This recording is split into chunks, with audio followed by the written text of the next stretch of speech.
नमस्कार, मी ऋतुषा कदम. दुपारी 1च्या बुलेटिनमध्ये आपल्या सगळ्यांचं स्वागत आहे. या बुलेटिनमध्ये आपण सुरुवातीला काही महत्त्वाच्या घडामोडी सविस्तर पाहणार आहोत. युद्धामुळे नेमका कसा परिणाम राज्यामध्ये होतोय सविस्तर जाणून घेऊयात.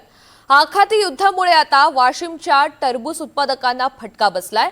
युद्धाचा परिणाम आता शेतकरी वर्गावर सुद्धा पाहायला मिळतोय. इराण, इस्रायल आणि अमेरिकेमधील वाढत्या तणावामुळे आंतरराष्ट्रीय व्यापारावर याचा परिणाम झालाय, ज्याचा फटका वाशिम जिल्ह्यामधील टरबूज उत्पादक शेतकऱ्यांना बसतोय. निर्यात एकीकडे ठप्प झाली आहे, त्यामुळे टरबूजाचे दर सुद्धा घसरलेत.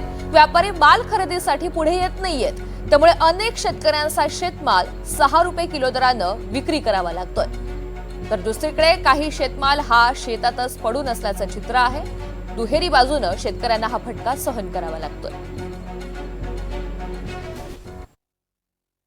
मी 12व्या महिन्याच्या 1 तारखेला टरबूजाची 2 एकर क्षेत्रावर लागवड केली होती. खताचे भाव आणि औषधीचे भाव हे परंतु गगनाले भिडलेले आहेत आणि मालाचे भाव जाग्यावरच आहेत. माल मी 1 नंबर तयार केलेला आहे. माल 1 नंबर तयार करून असून मला 15 दिवस झाले तोडणीला माल आला होता, परंतु अद्याप आजपर्यंत व्यापारी भेटलेला नव्हता. आता यावेळेस दिल्लीचे माणसं आलेले आहेत, 2 व्यापारी, तर त्यांना आम्ही 6 रुपयानं माल दिलेला आहे आमच्यावाला.